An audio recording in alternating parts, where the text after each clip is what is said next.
ازيكم يا بنات؟ عاملين ايه؟ يا رب كلكم تكونوا بألف خير. وحشتوني جدا جدا قد الدنيا دي كلها. جايه لكم بقى بالفرو وهنعمل مع بعض اللوك الحلو لوك سهل جدا وبسيط. هنتعلم مع بعض الخطوات بتاعته. تابعوا بس الفيديو لحد الاخر علشان تعرفوا اللوك كان ماشي ازاي. في بدايه الفيديو لو انت لسه ما اشتركتيش في القناه، يلا انزلي اشتركي بقى دلوقتي حالا، واكتبي لي كومنت حلو وتدوسي لايك. وقبل ما ابتدي كمان حابه اشكر البنات القمر الذوق جدا جدا اللي بتكتب لي كومنتات جميله. شكرا جدا ليكم وشكرا لذوقكم وشكرا لكلامكم الجميل اللي بيشجعني وبيخلي لي ان انا ابقى متحمسه ان انا انزل فيديو.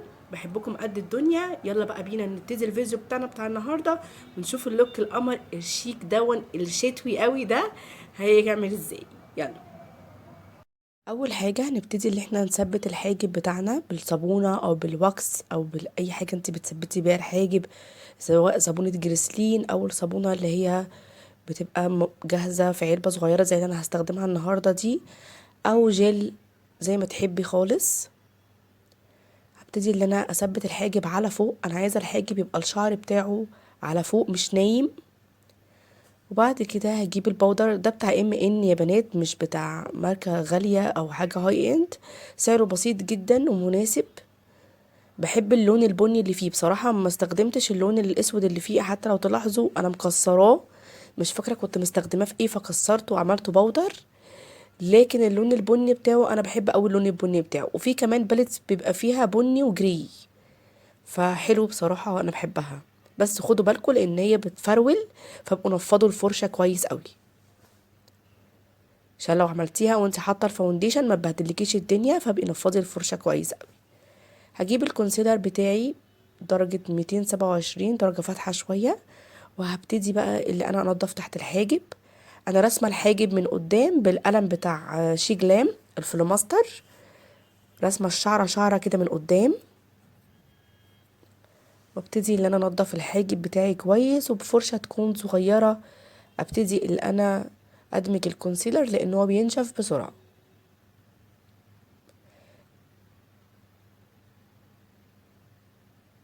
وبعد كده عملت العينين زي بعض، واجيب نقطة صغيرة خالص من الكونسيلر هنا وهنا، وهبتدي اللي انا ادمجهم بسرعة قبل برضو ما ينشفوا.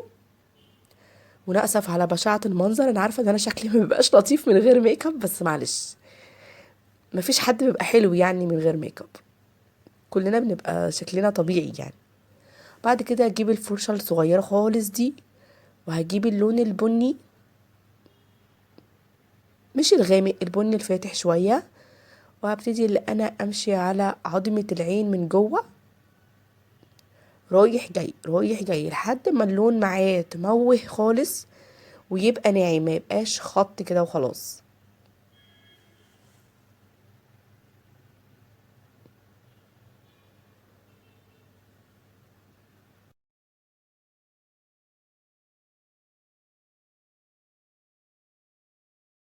وبعدين هجيب الفرشة ديا وهاخد اللون اللي انا حطيته. الفرشة تكون فاضية ومنضفاها بمنديل، واللون اللي انا حطيته ابتدي بقى اللي انا اموهه اكتر. بصوا بيتموه بيندمج معايا ازاي. زي ما قلت لكم الالوان اللي في باليت مورفي جيمس شارلز عايزه الصبر بصراحه، يعني عايزه الصبر علشان تندمج. ممله جدا في الدمج. لما احس ان اللون اللي في الفرشه تقل معايا امسحه بمنديل، وارجع تاني اموه اللون بتاعي.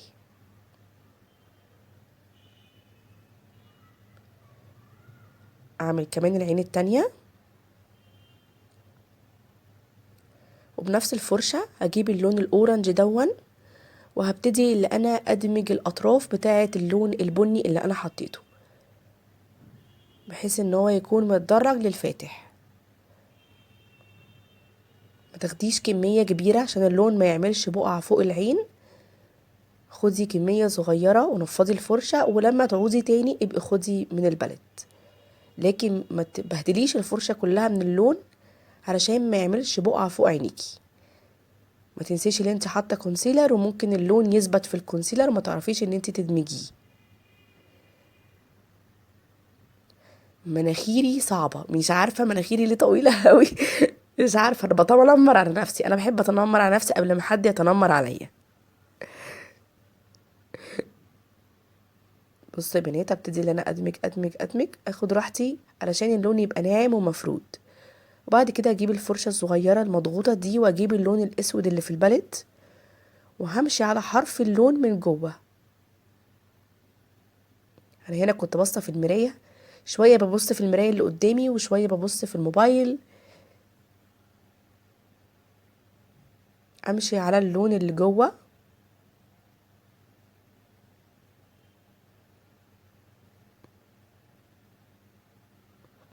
رايح جاي رايح جاي لحد ما يندمج خالص، ما يبقاش برضو خط، يبقى مدموج كأنهم الالوان كلها في بعض.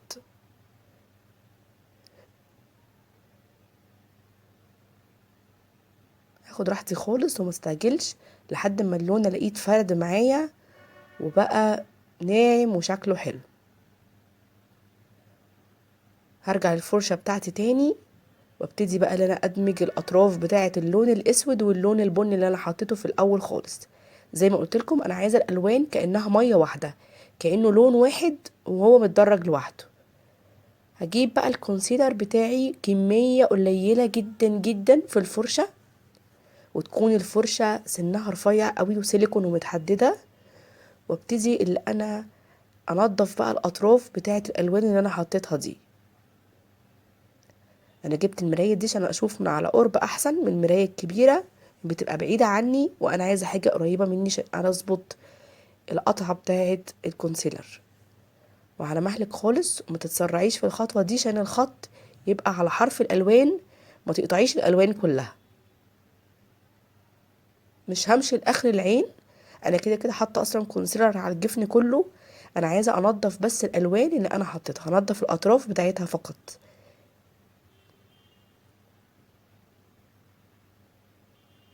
وبفرشه مبططه واجيب اللون الابيض واتاب على الكونسيلر اللي انا حطيته. بس قبل ما اتاب على الكونسيلر اللي انا حطيته اتاكد كويس قوي ان انا دمجت الكونسيلر بصباعي او بفرشه صغيره، عشان الخطوط ما ينفعش اللي انا اتاب عليها بالبودر. لو تبيت على الخطوط بالبودر الخطوط هتفضل موجوده مش هتتمسح. فتاكدي ان انت نضفتي الكونسيلر بعد ما حددتي بيه كويس بصباعك او بفرشه، وبعد كده تتابي عليه بالبودر عادي. هجيب الفرشه الناعمه دي صغنطوطه خالص، وابتدي اللي انا برضو اخد خط من تحت اللون اللي انا عملته لبره، خط صغير قوي. بصوا شايفين الخط قد ايه؟ وعلى مهلك خالص، فرشة تكون صغيرة خالص، ويا سلام لو فرشة اصغر من دي كمان. بصوا شايفين، سبت حتة من الكونسيلر باينة ونزلت تحتيها ومشيت على الجفن وطلعت لبره على رسمة العين بالظبط. خليكي ماشية على رسمة العين.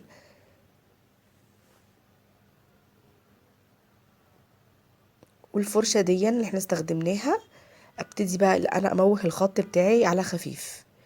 بصوا شايفين انا خدت الخط من تحت الكونسيلر ازاي، سبت حته من الكونسيلر باينه ونزلت تحتيه وخرجت لبره بكيرف كده، ما خرجتش بخط مستقيم. وبنفس الفرشه هعمل ايلاينر تحت الخط اللي انا عملته باللون البني الغامق، اغمق لون بني في الباليت. وهاخد ايلاينر عادي جدا وابتدي بقى اللي انا املى الفراغات بتاعته اللي في النص بنفس الفرشه الصغيره اللي استخدمناها، او لو فرشه ايلاينر اللي هي اللي واخده كيرف دي براحتك زي ما تحبي.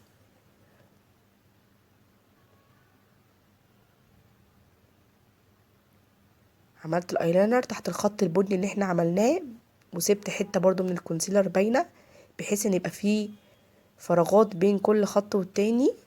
املى بقى الفراغات دي كلها بالبني زي ما انتوا شايفين كده.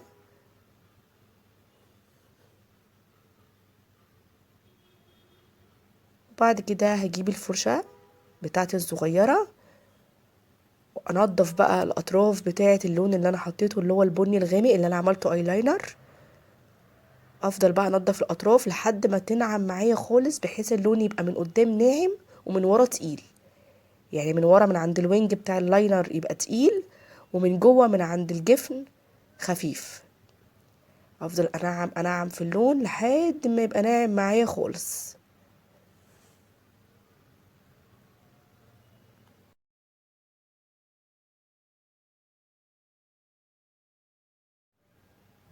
وبفرشة ايلاينر اللي هي الرفيعة الريشة، هجيب بقى الكحل الابيض او الجل الابيض او روج ابيض من الباليت، وابتدي بقى اللي انا امشي على الخط البني اللي انا عملته بس من الاطراف بتاعته.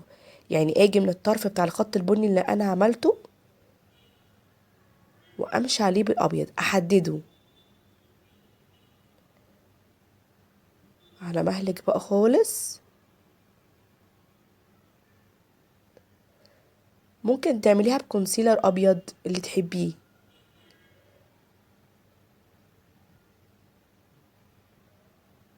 انتوا عارفين انا هنا استخدمت ايه؟ انا هنا استخدمت الروج الابيض اللي في الباليت بتاعت جيكات.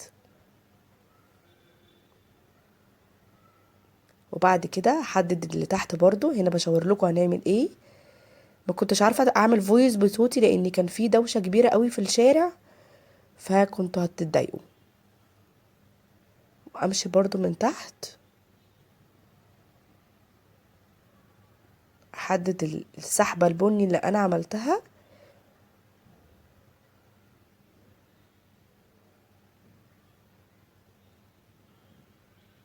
كده تمام.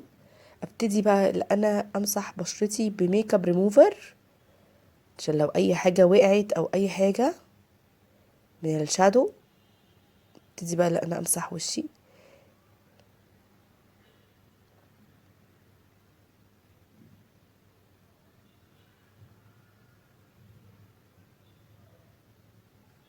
انا مش عارفه ايه الطرحه اللي انا عاملاها دي، بس ما علينا، علشان هو سكارف ورقبتي كانت باينه فلفتها كده بقى وخلاص.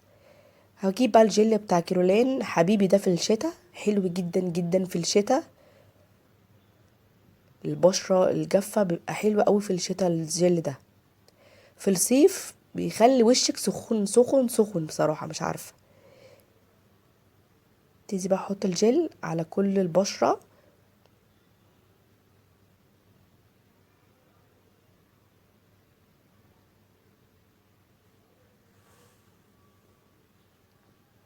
وابتدي بقى اللي انا افرد الجل واوزعه كله على البشرة، سواء بفرشة او بايدك اللي انت حباه. طبعا لو بتعملي بنفسك عادي بايدك، لكن لو بتعملي لحد ممكن تبقي مخصصة فرشة كده صغيرة للسيرم والجل والمرطب والحاجات دي كلها. اتأكد ان كل حتة في بشرتي شربت الجل. وبعد كده هجيب المرطب بتاع لوريال، حلو اوي انا عجبني بصراحة. بيرطب تحت العين وبيخلي تحت العين طري.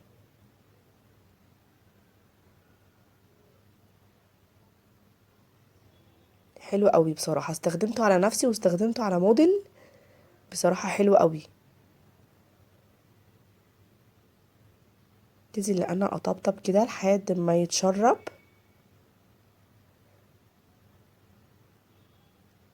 بعد كده اجيب البرايمر بتاعي. هستخدم البرايمر بتاع لوريال انفيلابل، انا بحب اوي البرايمر ده. هنا كنت حطيت كمية كبيرة فقسمتها على الخد التاني والدقن. بحب اوي اوي اوي البرايمر ده، بس الشكل ده مش الشكل التاني اللي هو طالع جديد اللي هو المخطط ده او المنقط. لا انا بحب الشكل ده اللي هو الشكل القديم، حلو قوي. ابتدي ان انا اضغط بقى على المسامات من تحت لفوق، من عند الخد والدقن برضو والجبهة.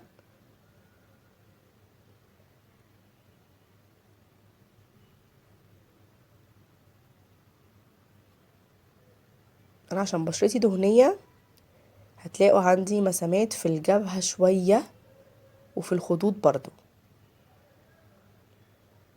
اتاكد ان البرايمر خلاص اتشرب قبل الخطوة التانية. انا النهاردة هستخدم اخف فاونديشن فيت مي درجة 128، وهتقل التغطية بتاعته بفرشة تكون بلاستيك. بصوا شايفين الفرشة اللي انا ماسكاها دي؟ فرشة فلات بلاستيك، دي هتقل التغطية بتاعته. لو حطيته بالبيوتي بلندر هيطلع ضعيف جدا، ولو حطيته برضو بالفرشة الكابوكي مش هيطلع التغطية بتاعته عالية برضو. فلو عايزة الفاونديشن الفيت مي معاكي يطلع التغطية بتاعته حلوة قوي، استخدمي له فرشة بلاستيك فلات زي دي، هتطلع معاكي التغطية زي ما انت شايفة كده، كأنه متوسط في التغطية مش ضعيف. وابتدي بقى اوسع ايه اوزع اوزع بقى كل الفاونديشن في البشرة. احلى حاجة فيه ان هو خفيف. لو هتصوري مثلا وتمسحي، او لو نازلة مثلا رايحة الجامعة رايحة الشغل، حتى لو رايحة فرح وبشرتك مش مستاهلة ان هي يتحط لها فور كفرج يعني، لو بشرتك كويسة وصافية وعايزة بس توحدي لونها، فحلو قوي معاكي فيت مي. يعني مش شرط يبقى فاونديشن فول كفر، مادام بشرتك صافية مفيش تصبغات مفيش بقع. لكن لو بشرتك فيها مشاكل بقى اكيد هتحتاجي فاونديشن تخطيطه اعلى. وابتدي بقى اجيب من فوق الحاجب كده بالراحة خالص عشان ما امسحش الحاجب، وعلى مهلك خالص.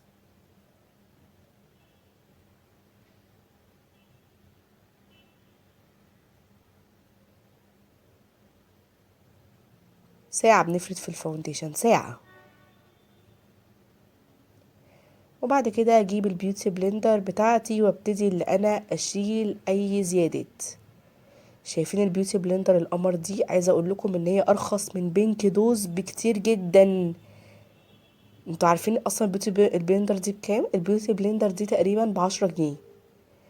انا مش عارفه بصراحه، يعني مش شرط فعلا الحاجه تكون غاليه عشان تبقى واو. يعني انا استعملت الغاليه البينك دوز وتقطعت معايا وكانت ممله قوي في الدمج بصراحه. احلى حاجه فيها البوزه اللي قدام دي اللي كانت بتخش في المناطق الضيقه.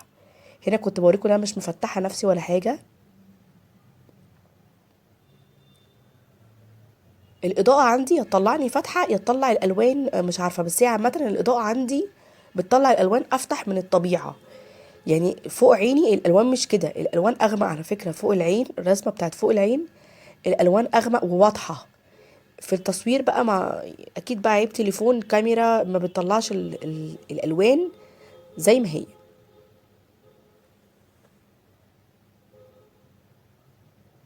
احط بقى الكونتور بتاعي.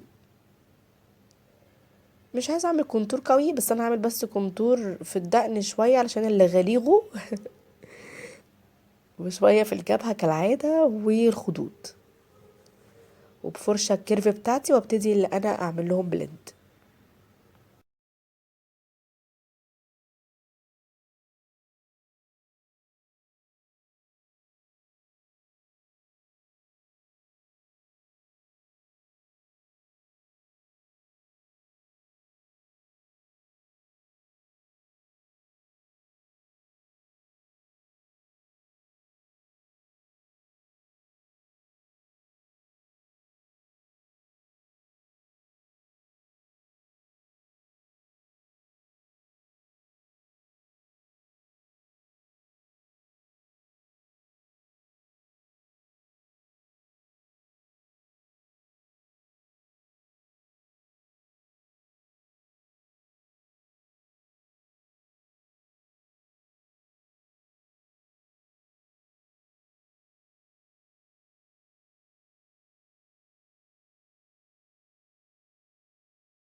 بعد كده هجيب الكونسيلر بتاعي واخد كميه بسيطه،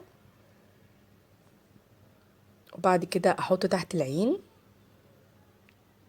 وادمجه بالبيوتي بلندر. ارخم حاجه في الكونسيلر بتاع لوريال اللي هو بينشف بسرعه، كمان لو عندك خطوط هيبينها لك بصراحه. يعني ارخم حاجه فيه هو فول كفرج بس بينشف بسرعه، عايزك تعمليه بسرعه وكمان لو عندك خطوط تحت عينك هيبين لك الخطوط بتاعتك بيقعد فيها. حطيت في الاماكن اللي انا عايزه اعمل لها اضاءه، في الجبهه وفي الدقن وعلى الشفايف. بصوا زي ما انتم شايفين مسرعه ايديا لان هو بينشف، فمسرعه ايدي.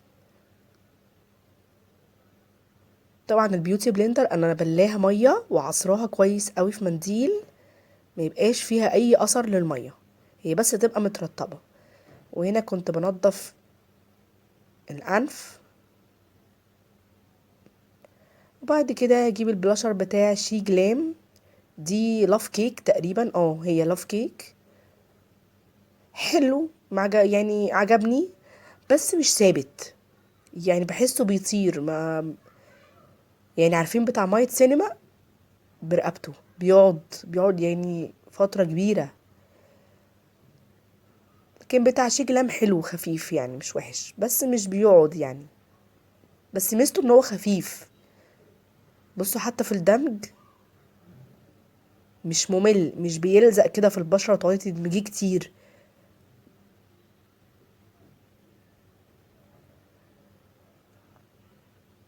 هنا كنت فرحانة قوي بالدرجة، مش عارفة ليه. لا كنت مبسوطة من شكل البشرة ان هي طالعة صافية. مفيش حاجة مجيرة، مفيش فاونديشن متراكم كده على الشفايف ولا في الأنف من الجناب. يعني كانت البشرة صافية قوي قوي زي ما انتوا شايفينها كده في الكاميرا. البشرة كانت صافية كأني بصور بفلتر، طبعا عشان مستخدمة كميات قليلة جدا ومرطبة البشرة كويس. هرجع بقى للبيوتي بلندر بتاعتي، وهبتدي اللي انا امشيها بقى على البشرة كلها، واتأكد ان مفيش اي خطوط. مارشميلو، والله ماسكة مارشميلو. بصوا كنت معجبة بيها قوي قوي. حلوة وبتدمج حلو جدا، والله جميلة جدا. هجيب منها تاني، هجيب منها كتير ان شاء الله.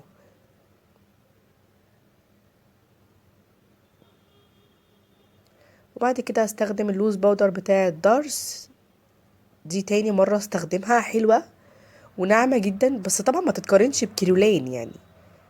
كيرولين اللي كنت بستخدمها معاكم كل مرة قلت لها لا بقى اركني انت على جنب بقى، انت بقيتي ب 900 جنيه، فاجيب دي بقى استخدمها. هي تقريبا دي ب 250. حلوة قوي وناعمة، دي درجة 2. هي شفافة بس حلوة جدا وناعمة ومش بتجير، يعني مش بتعمل تجييرة كده بعد ما بتحطيها على الفاونديشن، لا خالص. حلوة وخفيفة قوي. ابتدي بقى اثبت الاماكن عندي اللي بتعمل خطوط. انا عندي الجبهة عندي بتخطط، طبعا مثبتة تحت العين دي اول حاجة، وبعد كده الجبهة. ثبتي دايما الاول الاماكن اللي عندك اللي بتعمل خطوط بسرعة. وبعد كده هتجيب الكومباكت بتاعتي وبفرشة تكون فلافي، وابتدي بقى اللي انا اضيع اي اثار لوز باودر. دي اول مرحلة للكومباكت. المرحلة التانية بقى للكومباكت في اخر الميك اب بقى، لما بنخلص بننضف بقى تحت الاي شادو وتحت خط الكونتور. هجيب البلاشر ده من لوريال درجة خوخي كده. مرضتش طبعا احط بينك لان هو هيبقى عك خالص لو حطيت بلاشر بينك وفوق عيني بنيات، فانا كده ايه ده مش عارفة. فاخترت الدرجة دي هتليق اكتر مع اللون البني. بصوا شايفينها ناعمة ازاي ولايقة اكتر مع البني. حطي دايما البلاشر بتاعك ليه علاقة مع رسمة فوق العين، ما تحطيش بلاشر درجة وفوق العين درجة، يعني حاولي تقربي درجة البلاشر على قد ما تقدري للألوان اللي انت حطاها فوق عينيكي. وبالبرونزر هجيب بقى الفرشة بتاعتي الفلافي، وهبتدي اللي انا اعدي على خط الكونتور اللي انا عملته بس على خفيف خالص.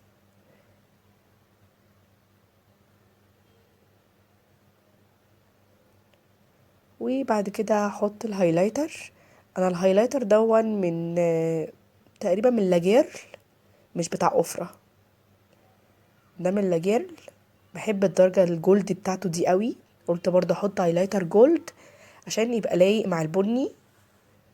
وهنا كنت رشيت بقى الفيكس بتاعي وبهوب المروحة علشان اي بقى بودر زيادة يكون مشي. بصوا الروقان، والله البشرة كانت كده على الطبيعة، حلوة قوي وكانت رايقة جدا جدا. انا كنت معجبة بيها قوي وعمالة اسقف وكنت منبهرة. فلتر البشرة كأنها فلتر حرفيا. هحط بقى الليب بالم في الشفايف علشان الشفايف مطرح الفاونديشن، وهي اصلا شفايفي كانت مشققة، فهحط الليب بالم. بعد كده هجيب الفرشة الصغيرة دي خالص وهحط فيها لون بني. انا حطيت كحل بيج جوه العين وكحل اسود على خط الرموش، وهمشي بقى على الكحل الاسود اللي انا حطيته اللي على خط الرموش دون باللون البني كده زي ما انتوا شايفين البودر، واقعد ادمج فيهم هما الاتنين. وبعد كده اخد من اللون الاورنج اللي انا خدته فوق العين اللي هو الاورنج الفاتح شوية، وابتدي برضو اللي انا ادرج اطراف اللون البني اللي انا حطيته مع بعض، وافضل رايحة جاية كده لحد ما اللون عندي يندمج ويبقى متدرج من الاسود، يعني جوه العين بيج على خط الرموش كحلي اسود، درجته بالبني الغامق، ودرجت البني الغامق دون بالاورنج الفاتح اللي احنا استخدمناه فوق العين.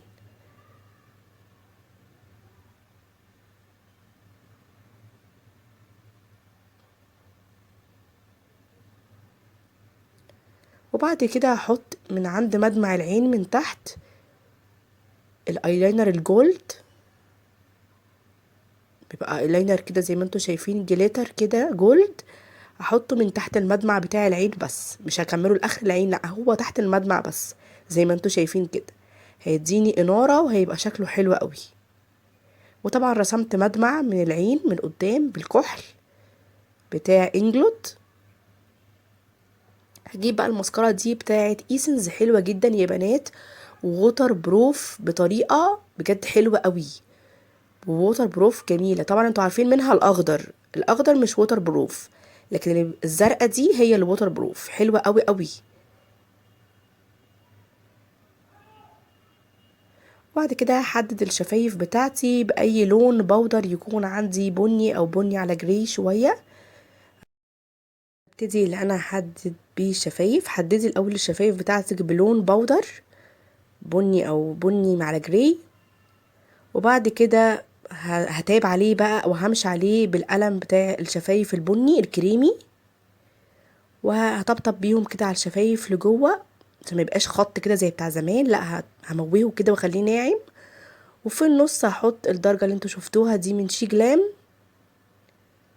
الدرجه على الطبيعه على فكره افتح، اللي افتح بيبان لكم غامق والغامق بيبين لكم افتح، يعني احنا ماشيين مع بعض بالعكس، بس درجة حلوة جدا جدا.